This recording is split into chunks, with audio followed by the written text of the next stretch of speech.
feeling is the ability to value. Mood is being overtaken or possessed by the inner feminine. To feel is the sublime art of having a value structure and a sense of meaning, where one belongs, where one's allegiance is, where one's roots are.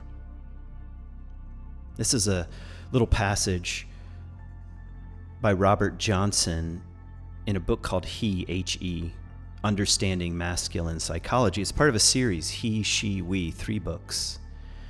And that's what I'd like to talk a bit about today. I want to talk about the masculine. I want to talk about the feeling function, or what I might call the wounded feeling function.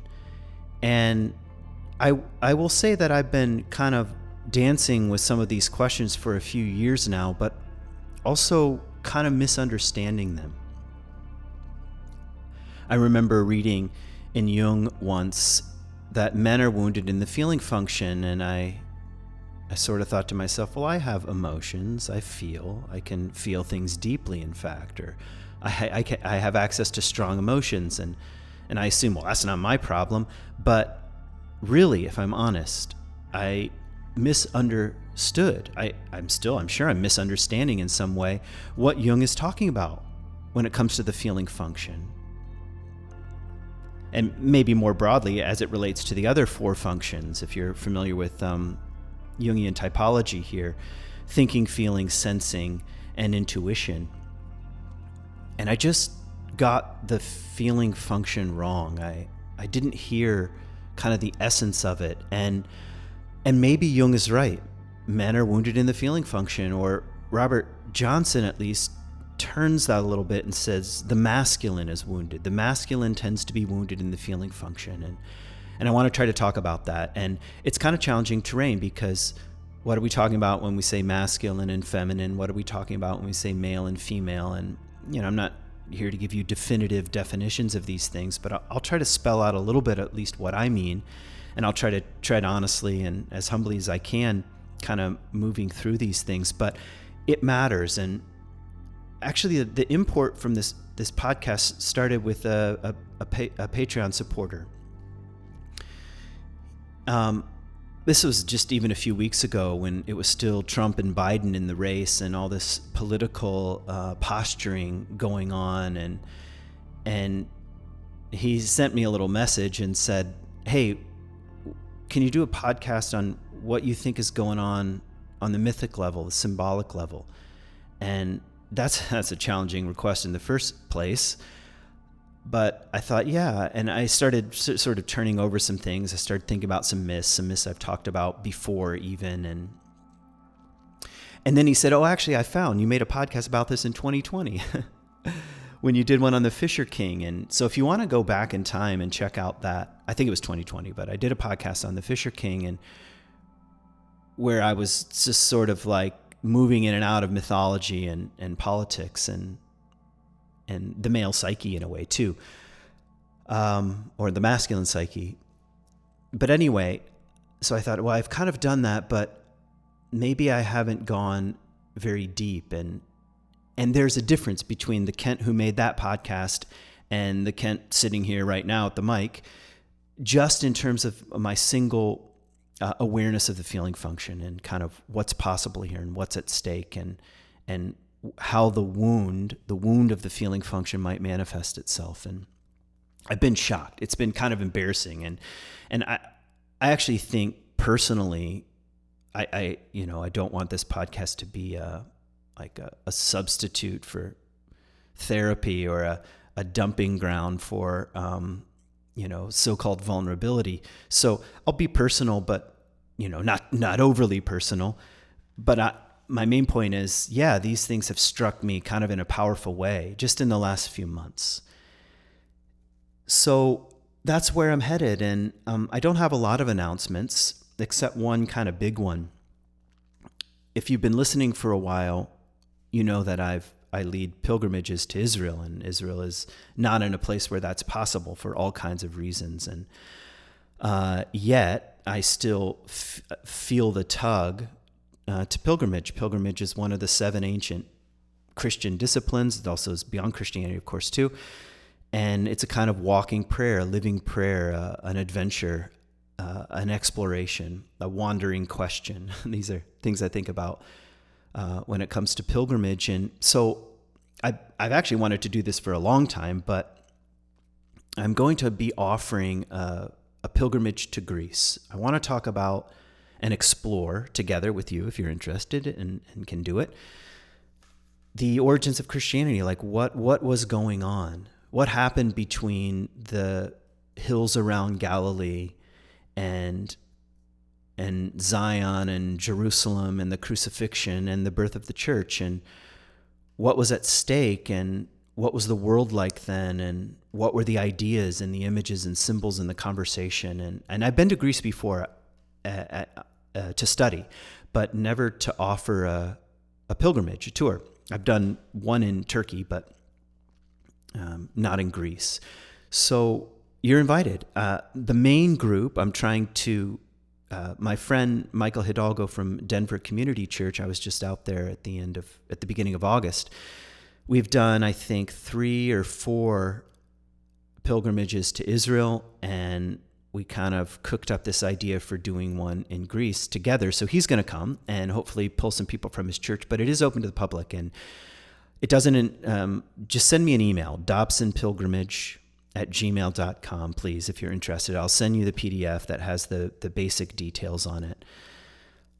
And yeah, and we can kind of go from there. I don't even have it on my website at the moment, but I eventually will put it up. And I've got maybe a month or so to try to recruit, maybe till mid-October or something, a critical mass here. So I'd love to see that happen. And yeah, so you're invited. And maybe that's it for the time being. Okay. So just a couple things that I've said before many times. Masculine and feminine, I think about personally as archetypal patterns. A pattern is an archetype, but masculine is a pattern. It's a pattern of the world itself. And masculine and feminine are patterns, the way the world shows up and the detectable patterns of the way the world is the world. Like, for example, there are male and female cottonwood trees. There's a pattern in nature. I think sometimes when people hear they're psychological, which I'll get to in a second, they think, oh, that's not nature. But what else is psychology than the way the world manifests itself and our together with our conscious awareness, or maybe our unconscious awareness of it. But when I say masculine and feminine, I mean patterns. And what Jung was convinced of is that the psyche, the sum total of the individual, of the person, and the psyche is bigger than the individual, but that's another story. But the psyche is both masculine and feminine in its archetypal patterns. That means any individual, male or female, has both masculine and feminine patterns in their psyche, in their patterns, in the way they show up in the world. And of course that makes sense. And of course, the follow-up question is, what does that have to do with gender? And some people like to separate that out totally. It has nothing to do with gender. But I think that's a little too extreme. I think, no, the male person tends to, though not always, relate to masculine psychology or masculine patterns, masculine archetypes in a certain way. Either a lot of access to or limited, but more often than not, probably has more access to the way the masculine shows up. But also that same individual, that same male being, that same male person has access, and sometimes a lot of access, to the feminine, to feminine patterns, to feminine ways of being, you could say. So why am I saying that now? Because I sometimes blur the lines, and I think that's okay, I'll say. Like Jung saying, men are wounded in the feeling function. Well, you could say the masculine is wounded in the feeling function. But it's important to kind of hear both at the same time. But if you're a woman and you're listening to this, and you might say, yeah, I might be wounded in the feeling function, the masculine side of my psyche might be wounded in this particular area. So that's a bit of a complex starting place, but I think that's okay. That's what our sophisticated, complicated world is asking for. That's how evolution works. Things move from simple to complex. So I'm just inviting you to kind of hold a somewhat open posture when it comes to the words being used here and some of the concepts. You can blur the lines here. But at least hear me saying, I think personally, I got it from Jung, but it's been true in my own experience, and I think it's true when I talk to other people, that the psyche has both masculine and feminine. And maturity, on some level, means not only exercising, somewhat unfair, but I'm using it metaphorically, your dominant function here. It's not really a function, but your dominant archetype. Not only is it important to exercise and strengthen and mature and grow your own masculinity, for example, especially if you're a male, but certainly if you're on any kind of spiritual path of growth, in other words, you're going to want to grow, exercise, work out, get to know your inferior side. In this case, maybe you're feminine, or you could flip those around. And Jung talks about what does he call it? The mysterium canunctium. It's a kind of symbol for intermarriage. And he says the mature person, really the individuated person, but the mature person, there's a kind of intermarriage that's at least possible. Maybe it's not total, it's not totally complete, but there's a coming to terms with the two-sidedness of our own psyche and a kind of intermarriage. It's like we're more whole, we're more put back together in the realm of masculine and feminine. And there's something good about that. And you could say growth is even aimed toward that, oriented toward that. So nobody gets out of this. I don't think you can say, well, I'm just not into, all this masculine, feminine stuff. I'll just check out. You can do that if you want, but you could even say the psyche is aimed or oriented toward the integration of these things. And you can tell when they're completely disintegrated. And not only will a human person have trouble relating to the opposite sex, but they have really a lot of trouble relating to their own inner realms. It's separated out, it's divided, it's split, and something's off. And okay, one more piece by way of introduction here. Okay, I kind of came into, quote, men's work reluctantly. And I think, I can't even remember the name of this book, a Christian book was going around when many, many years ago, early 2000s, and I was kind of resistant. I did read it, but I was like, I don't know about all this men's work. It was kind of like, let's go out in the woods and pretend we're Braveheart kind of vibe. And I just had a lot of resistance. I thought I was like really into feelings and art and, poetry and not all this masculinity. This was not when a phrase toxic masculinity would have been used, but had it been around, I would have been like, oh yeah, I'm not one of those toxic males, And so I was kind of averse to it when people would say, yeah, I'm going to go out on men's retreat, and be like, that sounds boring, like let's have a mixed gender thing. It's like, I'm more comfortable around the feminine, And so it doesn't sound like a good idea. Sounds like patriarchal, But I kind of tripped and fell into it, mostly through the book Iron John and Robert Bly, and I've made podcasts about it before, so check them out if you're interested. But and one other book that I came to later on, King, Warrior, Magician, Lover, and really these are profound books. I think they're absolutely profound. Iron John is profound. King, Warrior, Magician, Lover by Robert Moore. I forget the other guy's name right now. Profound book, important work, I think, But the kind of orientation of these books is really to describe, as best they can, the capacities that exist in the masculine archetype. Like, for example, king, warrior, magician, lover, or taking the story of Iron John and the patterns that exist and the energies there and saying these live in the male psyche and they need tending. However, one of the things that I think both of these books ignore is, well, or I should say they're not totally ignored, but it's like the emphasis is not toward the feminine. So if we put it in the form of a question, well, how does the masculine relate to the feminine? What's off between masculine and feminine? And that's where Robert Johnson, in these books that I described earlier, particularly he, really is very explicit.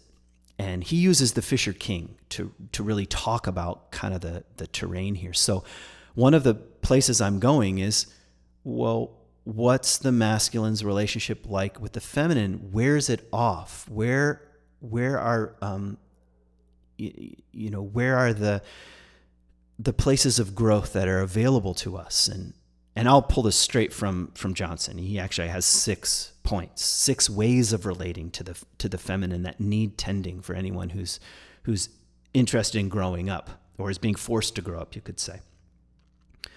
So that's why I think this podcast maybe complements other ones that I've made, but also I think is going to move into some terrain that is a little new for me and I think kind of interesting and exciting. I will refer to the Fisher King as the final thing I'm going to say in the introduction, because I think story is absolutely essential when trying to describe the feeling function. Because ordinarily, especially when it comes to scientific or pseudoscientific disciplines or any kind of discipline, the thinking mind is the one that likes to do all the defining.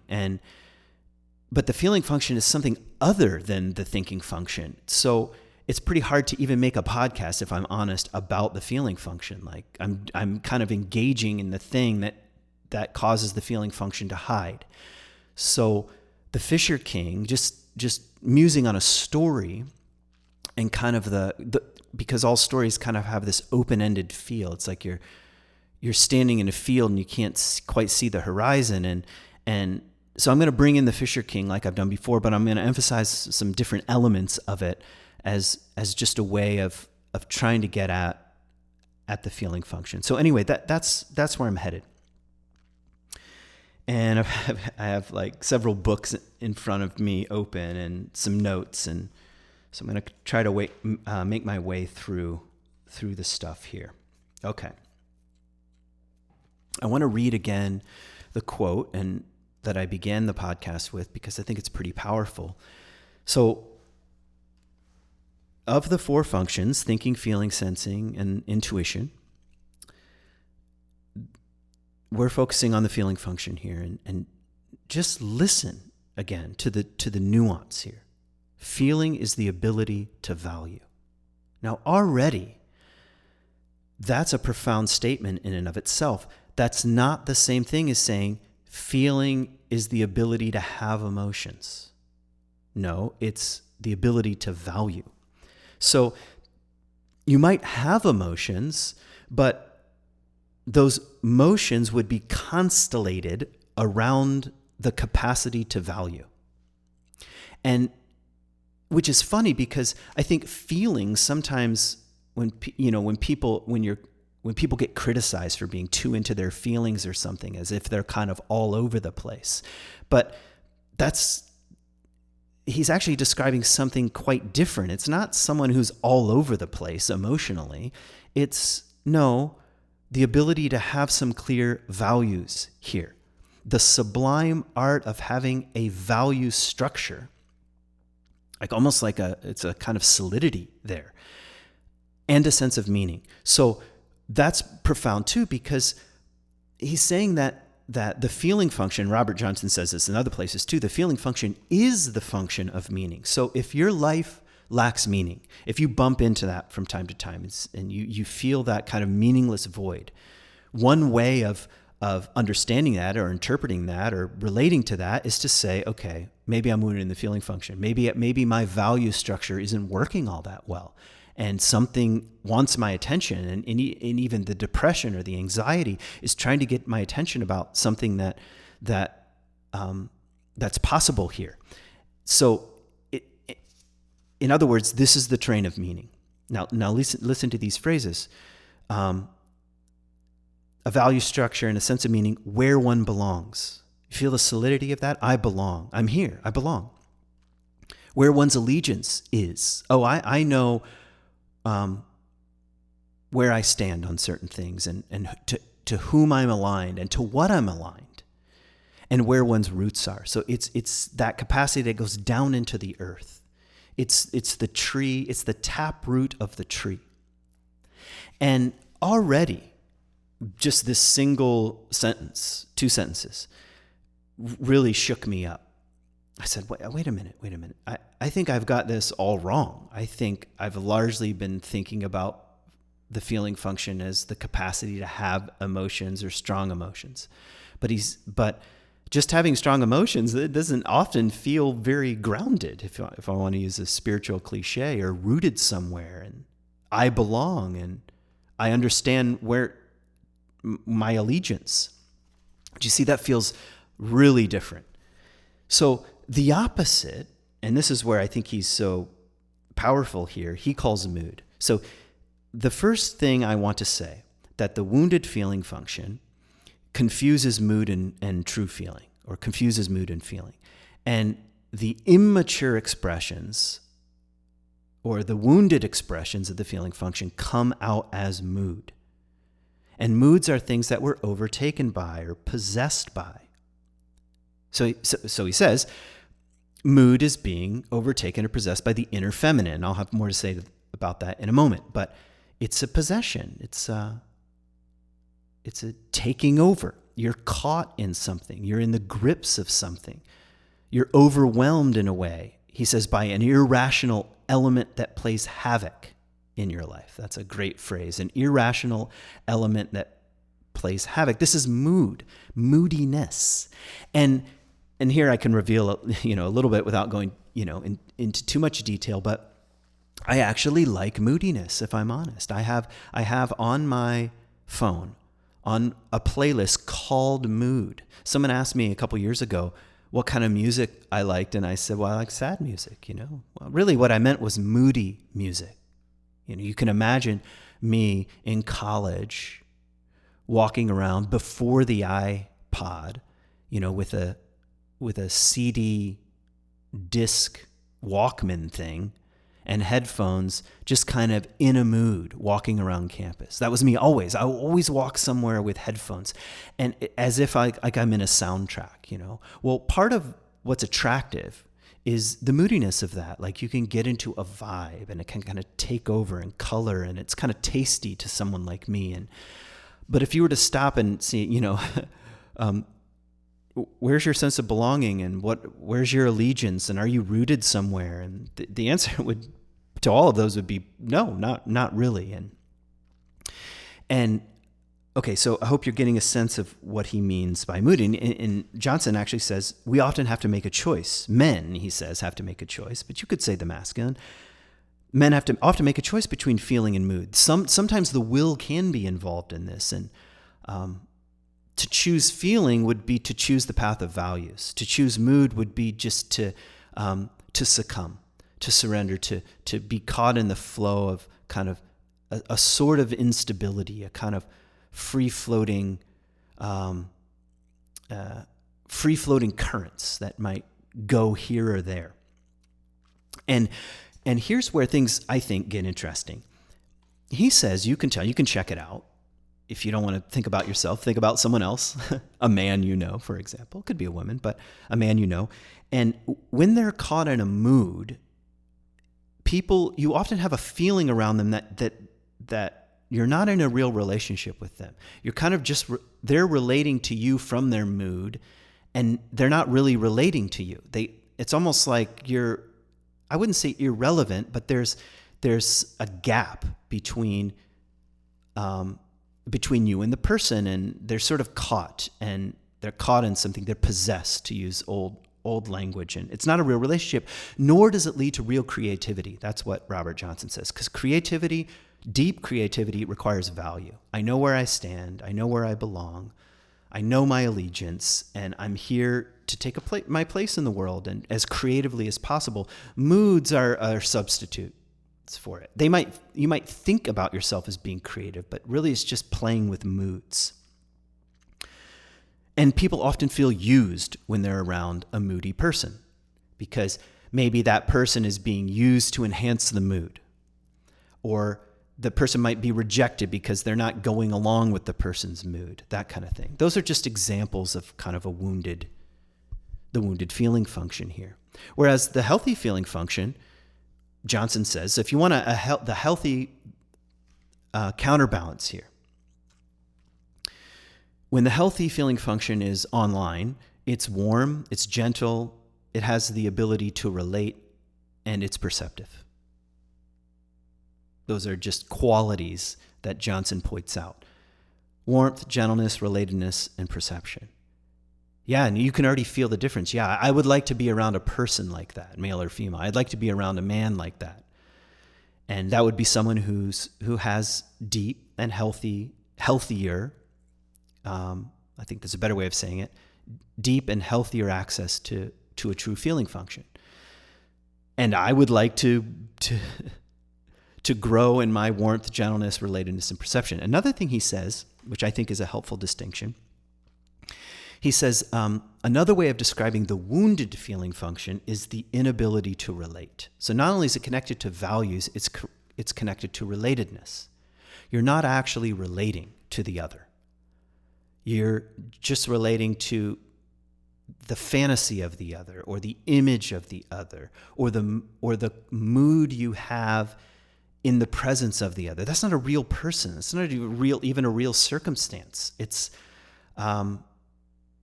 something other than that. So if you feel, because I can feel this sometimes in my own life, and maybe you can too, but you could also think externally just for a moment about people that have trouble in the relationship department. And I don't mean just like they can't, although that might be an example. You can't have people who can't stick to one relationship, but that might be complex for one reason or another. But no, the capacity for real relatedness. In other words, we would use words like intimacy or vulnerability, although those are being really overused right now. And there's a lot of disagreement about what those words mean, but you get the general vibe. It's wounded in the relatedness department. I can't have a relationship with the other. I'm not very well related to my inner life, my own thoughts, feelings, emotions, sensations. There's some woundedness in that department, or just the world in general. The world is not experienced as the world, but maybe something more like a fantasy, an imagination, a kind of mood that I'm in, caught in, and the world is almost like a backdrop for it. Kind of like what I said about the soundtrack. It's like kind of moving through life as a soundtrack. That's coming from me. That's just my way of putting it. Okay. Let me see if there's another section I want to maybe read from here.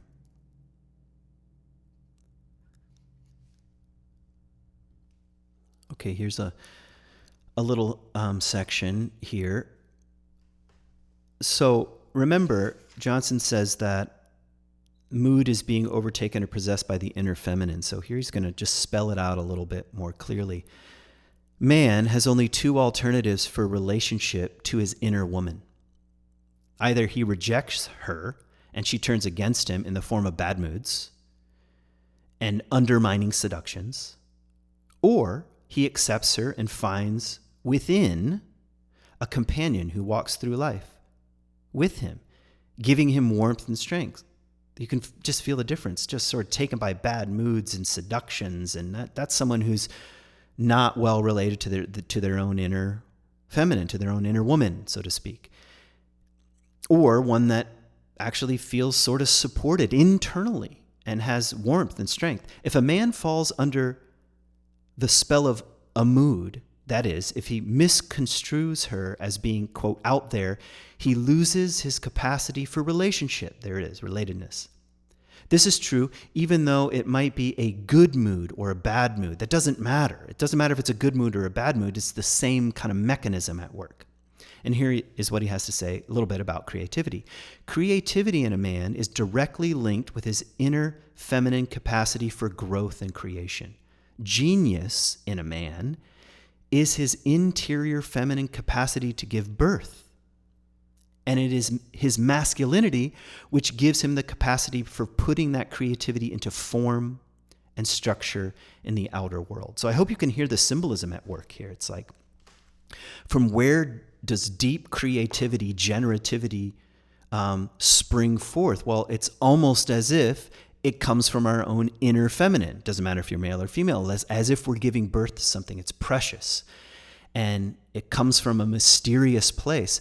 And it's our masculinity that helps carry that forward into the world and into concrete ways. But if you're very wounded in the feeling function here, or you don't have much access to the inner feminine, you really don't have access to that wellspring of creativity, the muse, the inner other, so to speak, that where things gestate and suddenly come forth. That's sort of cut off. And so instead, as a substitute, we're likely to be caught by bad moods, good moods, seductions, things like that. So I think pretty powerful passage here. Okay. The next piece I think I'd like to describe here is I want to go into a little bit more detail and give you some examples of what it's like when men, or we could say the masculine principle here, the masculine archetype, is abducted by moods.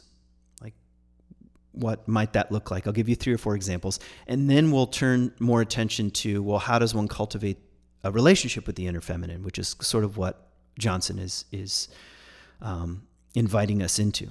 Okay. First of all, I suddenly had an image of the sirens, from the Odyssey, where they're singing their song, and you have to tie yourself to the mast, to not be caught in the mood, the seduction, the magic of the siren song, because it will lead you to shipwreck. That's what will happen if you follow the sirens. They just take everybody down and smash the ship to pieces. And so, that sort of ancient notion of discipline that's required here to find one's sense of value and of relatedness and of allegiance and of rootedness and of stability, ironically, in the realm of feeling. Okay. So I already mentioned some good moods, bad moods, are sort of, whoa, what's the matter? That's my doggy. Winnie. Okay. That feeling of being taken by a bad mood, and you can use your own definition, or really taken by a kind of enthusiastic good mood. I'm not saying those are wrong, but just, well, what is actually happening when I'm sort of taken or possessed by this kind of moodiness? How well grounded am I? Those are good questions. Or living inside an illusion. Maybe you have fantasies are very important, of course, but maybe you have a rich fantasy life, and you kind of move through the world at times, maybe all the time, but at times as if you're sort of generating a field of feelings or emotions. Let's separate them out. A field of emotions that kind of props up an illusion about who I am and what I'm up to and what the world's like and how the world is perceiving me or interacting with me. It's much more likely that maybe we're wounded in the feeling function than actually having some contact with it, or just this general sense of being robbed of meaning. And now that can happen a lot. It can happen easily. It happens to me all the time. Suddenly I feel almost taken by oh God, the world is meaningless. And but just to imagine that it's a kind of siren that's singing a song, it's not like I can exactly shut that down necessarily, but just to bring some consciousness to this, like, well, what is this? And do I need to get on board, or do I need to strap myself to the mast here and hold on for a little bit, and that sort of thing? And another way it manifests, moods I'm talking about here, being abducted by moods, is kind of a desperate search for out there, like almost a fixation on things primarily, but it could be on people, could be on the next relationship, but a fixation on things. I personally get fixated on things. Just not that long ago, I wanted to sell my pickup to my son-in-law who wanted one, and I wanted something a little bit bigger for towing my horses, and so it was almost an excuse to be completely consumed by Facebook Marketplace. I mean, my screen time went up by tenfold. I'm not exaggerating. And like down in the rabbit hole, just almost possessed in a way, fixated on out there. Well, that's a mood. That's a mood. And I almost felt like I couldn't break it. And I was half aware of it. Most of the time, everything I'm describing is just unconscious. They're unconscious patterns. But every once in a while, they slip into consciousness like, wait a minute, what am I doing?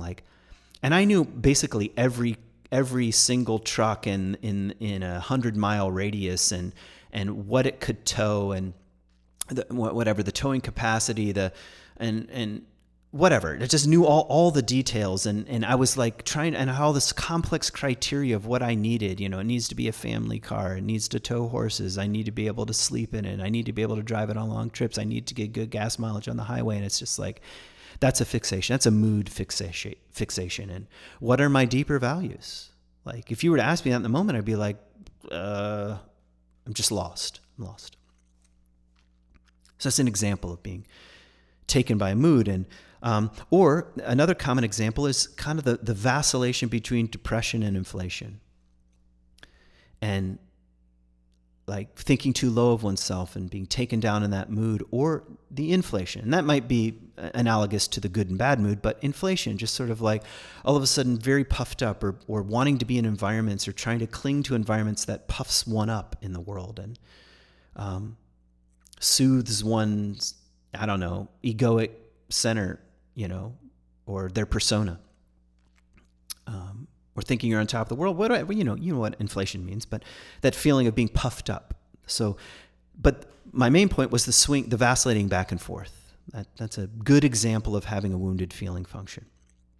Here's another one that often passes as spirituality, a kind of mood, which is sort of demanding. Robert Johnson calls it demanding happiness. I call it the constant pursuit of peace. And I meet with people one-on-one. It's my most favorite part of the work I'm trying to do in the world is just having one-on-one sessions, which I call companion guiding. And it's, to me, it's a very rewarding part of the work I've been invited to do. So anyway, I get whiffs of this from time to time. Of course, I've been guilty of it. I'm certainly no saint here, but sort of like, no, everything has to be peaceful. If I was on the right track or in right relationship with God, or things were aligned in my life, or if I had the right partner, if I had the right job, I'd be both happy, and it's kind of a demand, even I have to be happy, or peaceful. Everything is just going to be at peace. Or another example of that is light-filled, like my own darkness wouldn't be present. Other people's darkness wouldn't be present. I'd be up on this plane of kind of enlightenment, so to speak. I'm using air quotes here, being filled with light. Well, that's a kind of mood, actually. Life is not like that. And if one starts demanding that everything be peaceful and light and happy, and first of all, it's obviously suppressing the darkness, but it's a kind of mood, and it's not in touch with the deeper values, because one who's in touch and really rooted in the deeper values can also handle the pain and suffering and darkness of life without being tipped over, or in this case, without repressing it. And the final one that came as a big shock to me was sentimentality. And I actually first read it in Jung. I'm going to read this passage, and then Robert Johnson has a ton to say about sentimentality. I'm not going to read all his stuff, but one day I'm just reading along. This is in Jung's Dream Analysis. This is notes from a seminar given between 1928 and 1930. And they're just transcriptions of public talks, and he's working with analysts, and they're just talking about dreams. He's not working with people in a session, but he's sort of pulling from in this case, one man's dreams over time, and they're discussing it. And they're discussing the analytical process and the process of analysis itself and dream analysis and dream interpretation and so forth. And here's a line. It floored me. He said, only men are sentimental. Now you have to, of course, Jung was writing a long time ago. So he's, the more rigid gender German roles are more present in his writing, but I think we can let him just be like that. But he's also just speaking off the cuff here. He's not writing. Only men are sentimental. I thought, well, wait a minute. And first thing I thought of seriously was, I'm not sentimental. I just want to push it down. Actually, I am quite sentimental. He says, a woman, as a rule, is not sentimental if she is on good terms with her animus. I don't want to just explain that sentence, but with her inner masculine. Sentimentality is weakness and indulgence, always a sign of inferior feeling. There it is, the inferior feeling function. The wounded feeling function is sentimental. And then he said something funny. Some people believe that they have wonderful feelings because tears flow. We go to the movies and weep. Aren't we so full of feeling? He's being a bit tongue-in-cheek here, but that I really connected with that. That's sort of what I was trying to say at the beginning of the podcast. I have a lot of access to emotions, but they can be sentimental. And sentimentality, Robert Johnson says, is pure poison if you want to grow up in the masculine feeling function here. It's pure poison, and we have to watch out for it. And being sentimental about anything, really. About, I don't know, things or places or people or the past, or it's a kind of nostalgia, that nostalgic vibe. We're back to mood, or a kind of sadness or tenderness around objects or places. Like, I'm not criticizing anyone, including myself, when I'm saying, what is that? And what would it look like to not indulge that as much, to see that as a kind of weakness instead of like, oh, I'm really emotional. I'm in touch with the feminine. These are cliched versions. Okay. Now I want to turn to what to do about this. And then I'll finally end with just a brief description of how the Grail story begins and ends, the Parsifal story, the Fisher King story, because I think it will help. So here I'm going to turn to Johnson himself, and I'm going to read you 6 suggestions. So he says, somewhere along the way, in the process of beginning to heal our wounded feeling side, our wounded feeling function, we have to turn some attention to the feminine in the following 6 ways. I'm going to read them all, so it's going to take a minute or so. So first of all, we have to deal with our human mother. This is the first thing he says. Too bad. You got to deal with mom. You got to deal with your mommy issues. This is the actual woman who was your mother, with all her idiosyncrasies, her individual characteristics, and uniqueness.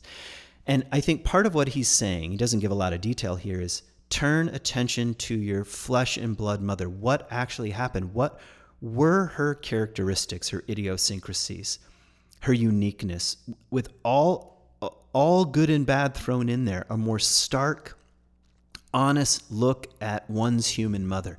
Nobody really wants to do this. I have to be honest.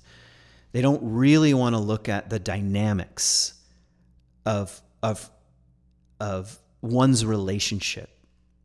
Like, what is my relationship with my actual flesh and blood mother? That's like, I want to just avoid that at all costs. What was it like? What were the dynamics like? What's still alive? But it's very important to separate, in a sense, her out from everything else I'm going to say. She's just a human being, human mother, real live experiences, actual experiences. But to separate her out somewhat from the rest of the things. The second, also equally want to run from task, is the mother complex. Okay, and the mother complex, this Kent's definition, I'll read from Johnson here in a second, is the unconscious pull to go back to the womb. The unconscious pull to go back to the garden, the unconscious pull to go back to where all of our needs were met, back into the amniotic fluid and the umbilical cord. That's the mother complex. And everybody has it, male or female. Everybody has a mother complex. And to what extent it rules your life or not is sort of the question at hand. But you have to deal with your mother complex, and that must be separated out from your human mother, even though they can get conflated. But it's important to separate it out. This resides entirely inside the man himself, entirely. This is his regressive capacity, which would like to return to a dependency on his mother and be a child again. This is a man's wish to fail.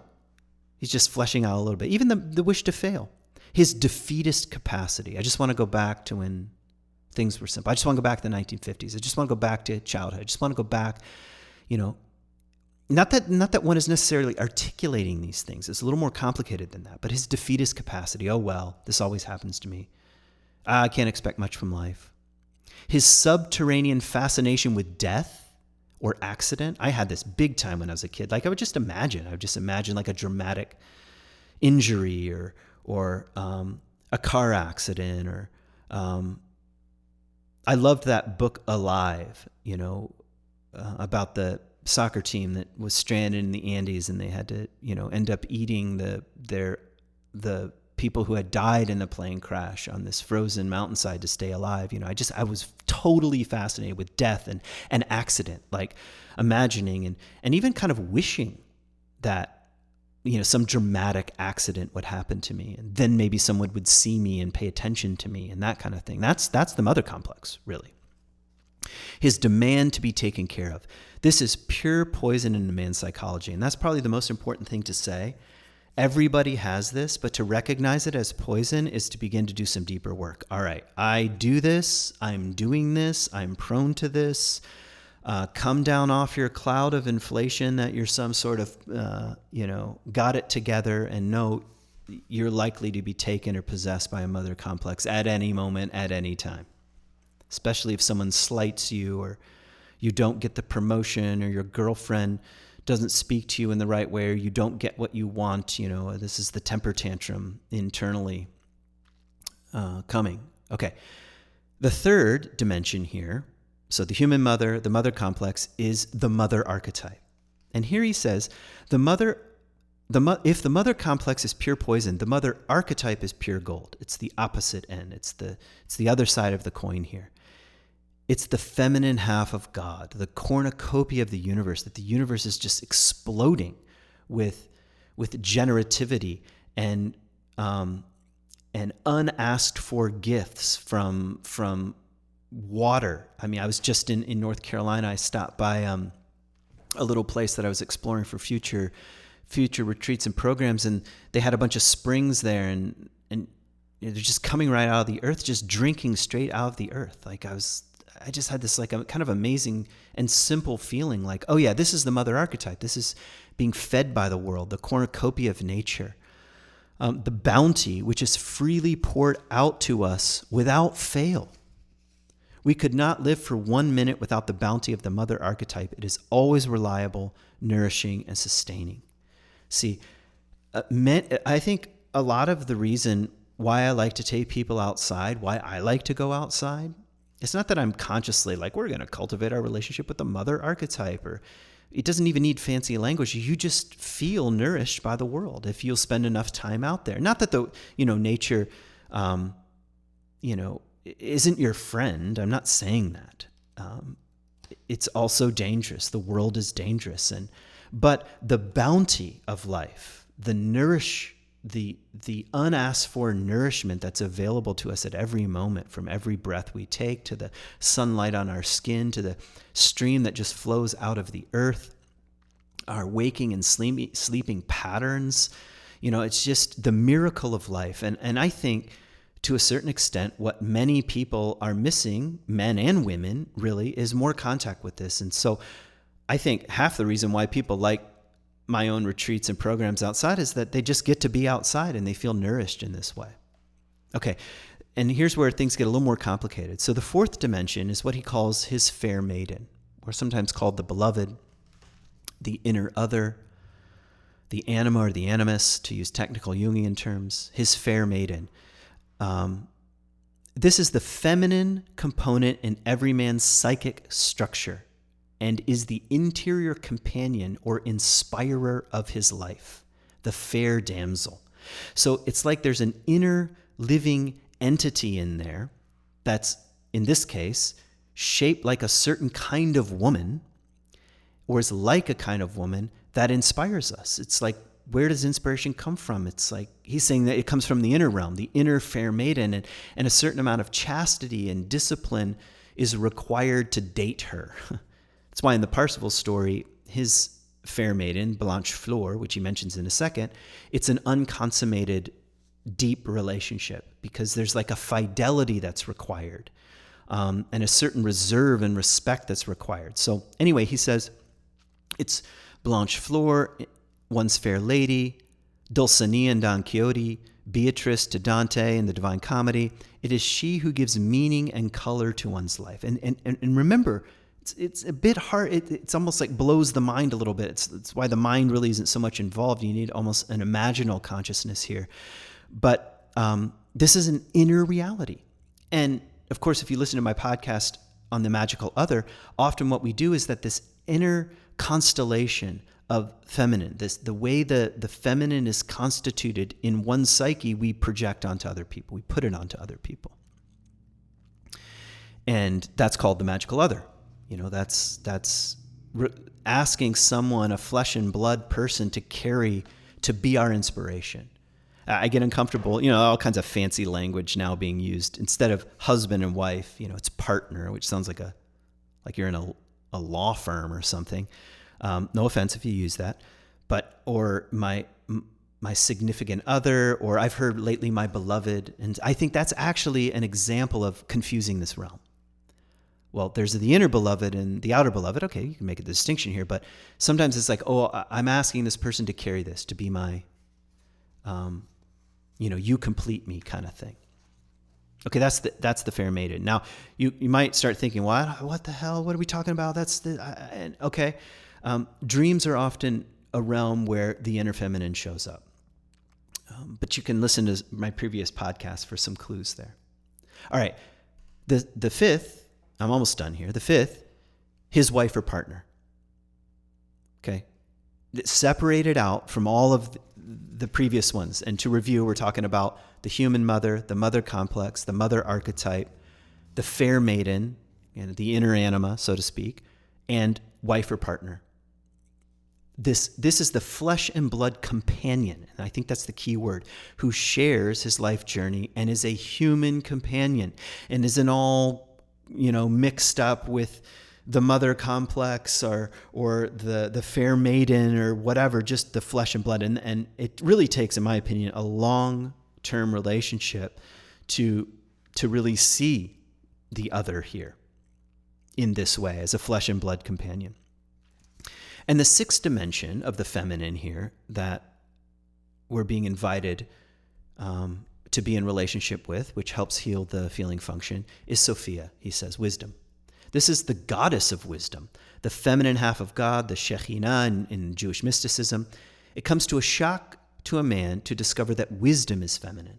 But it always has been in all mythologies have portrayed it. So even in the Bible, in Proverbs, wisdom is feminine. And I think it's hard to know exactly. This is the one that he explains the least. So I'm kind of just musing a little bit on what he might mean, and at least what I think he might mean. But I think it almost requires a certain amount of humility. First of all, that I don't know what I'm talking about, that there's a wisdom outside my own ego, my own persona, my own masculinity, my own certainties. And it requires a softening, a vulnerability and intimacy that I don't know what I'm talking about, that I need to listen to the divine wisdom here, to ancient wisdom, that I'm not the center of the world or the center of attention, and to soften into that, I think, is the big ask here. And I was just in church last week, and I've been visiting a few churches, and the pastor says something interesting. He said, I listened to the entire book of Proverbs. This is actually profound to me, as he was like mowing the lawn. And he mentioned, he's like, okay, and I noticed there were three prominent women. There's the harlot, which is at the beginning, and at the very end, there's the idealized woman. So you have the harlot and the idealized woman, and then in the middle, you have Sophia, you have wisdom. And wisdom says, hey, come and eat at my table. And now he didn't really explain. It was just almost like he just dropped a little clue. And to me, that is amazing. I could probably make a whole podcast about that if I really worked at it. But I just think that's interesting, because if you think about them as inner psychic realms here, the harlot and the idealized woman, but somewhere wedged in the middle is wisdom, and we need wisdom to know how to relate to these dimensions of the feminine. And wisdom is, I think, almost mocked now. It's like, just look at our political system. Where's the wisdom? Like, where's even the desire for wisdom? Look at our educational institutions. It's much more about identity and political games and posturing and than wisdom. I mean, like, you would almost be embarrassed to say that I'm studying Plato or something. And anyway, I don't want to say much more than that. I just thought that was kind of an interesting image. Okay, so those are the 6 dimensions that you say, oh, that sounds like a lot. That's going to take a lifetime. And yeah, that's probably the right way of thinking about it. This isn't about being fixed, but it's about, I don't know, walking toward the path of healing is maybe the way I would say it, walking toward the path of healing. And, okay. Now, I wanted to keep this podcast within the hour, and I'll try here. So I want to return to the Grail story just briefly. And there are 2 dimensions of the Grail story that are worth pointing out, and 2 main characters. And it's important to keep them separated. The first is the wounded king. And Johnson says directly, this is the wounded feeling function. The wounded king is the wounded feeling function. And the whole point of the Grail story is for the king to be healed. And the king has a wound in his groin, in his thigh. And that's saying symbolically in the place of his own generativity. That's what I think it's saying. The place where creativity, fertility, deeper goodness, cosmic concern, concern for the totality, it's wounded in some way. It's been too privatized. And so he's wounded in the thigh, he's wounded in the groin. And all day long, the Fisher King just fishes, and fishing kind of alleviates the pain here. He's kind of in a mood, and it sort of alleviates it. Maybe he's symbolically sort of fishing in the unconscious, but he doesn't really catch anything.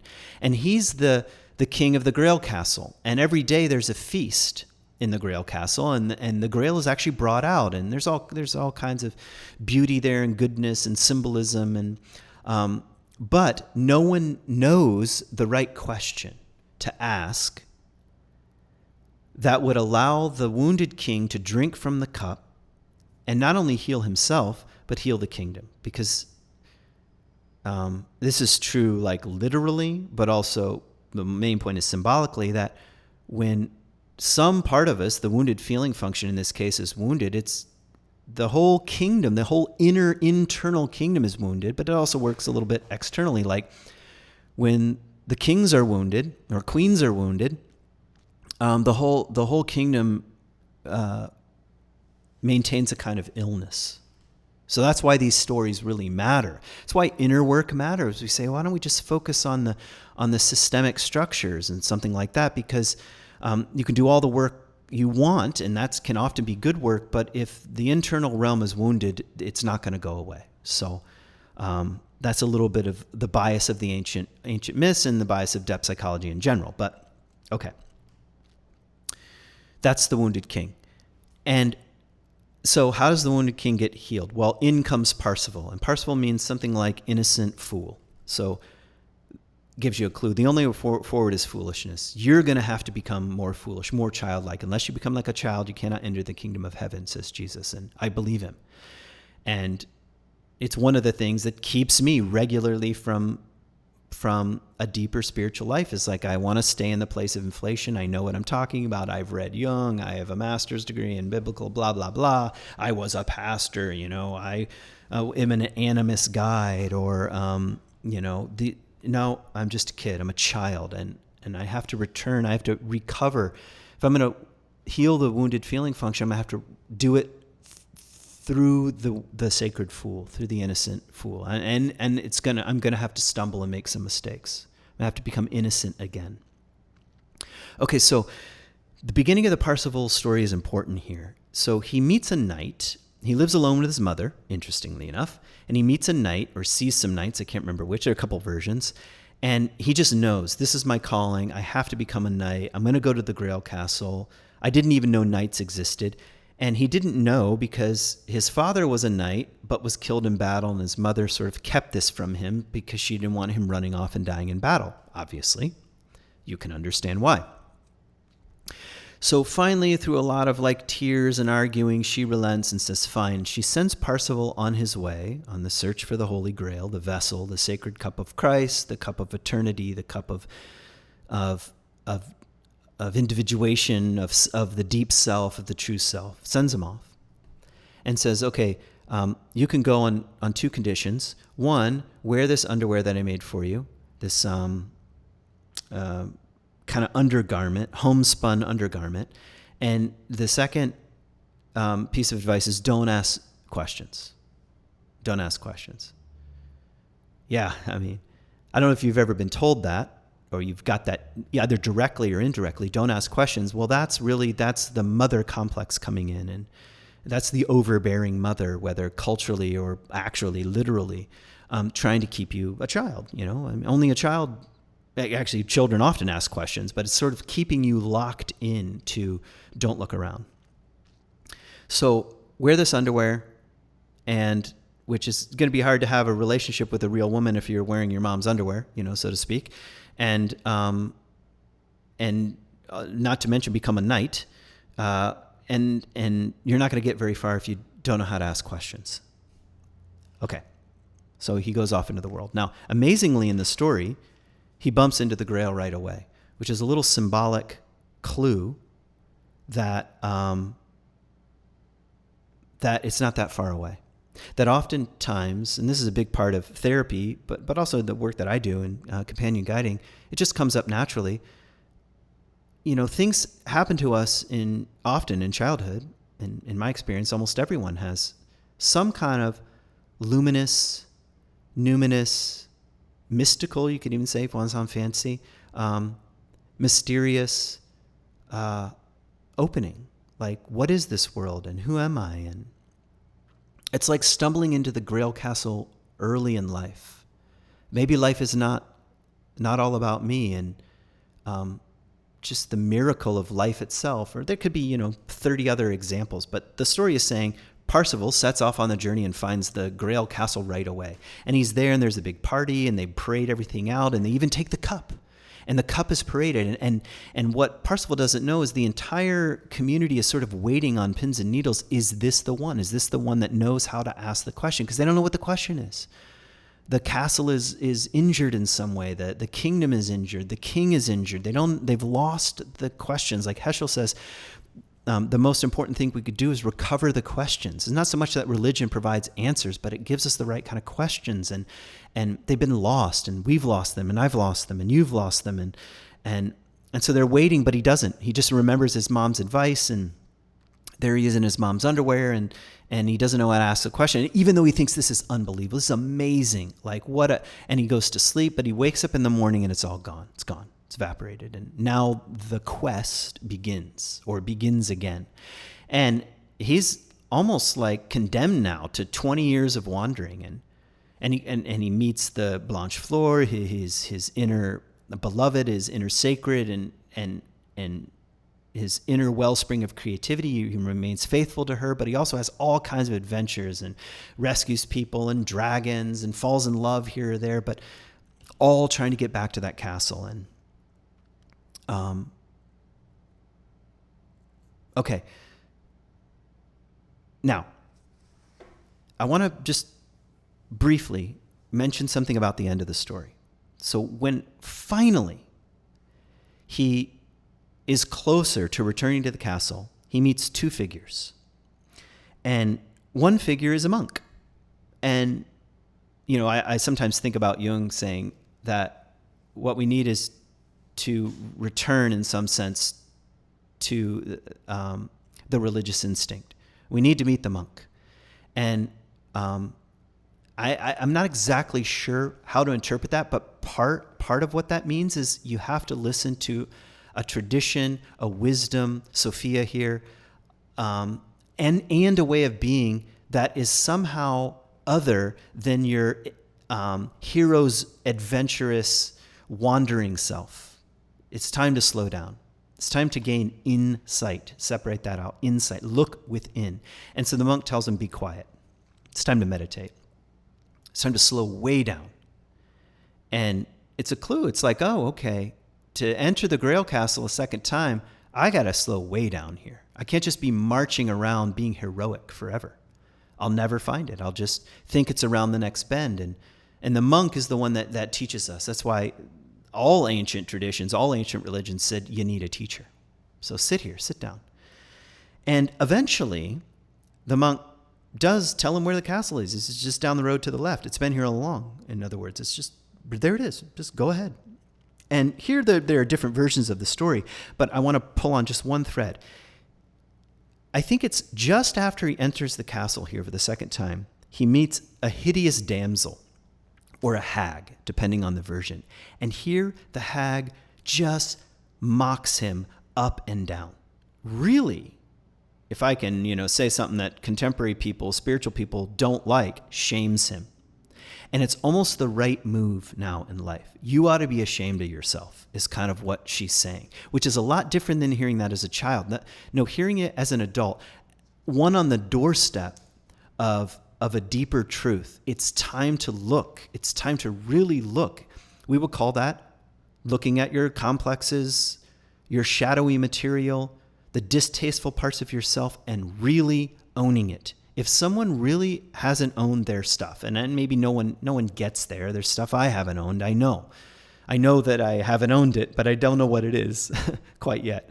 But if someone is unwilling to do that, there's no way they're anywhere near the Grail Castle. They'll never know the question. They'll never know the deepest question. They'll just continue to be taken by moods and who likes me and who doesn't and who's for me and who's against me.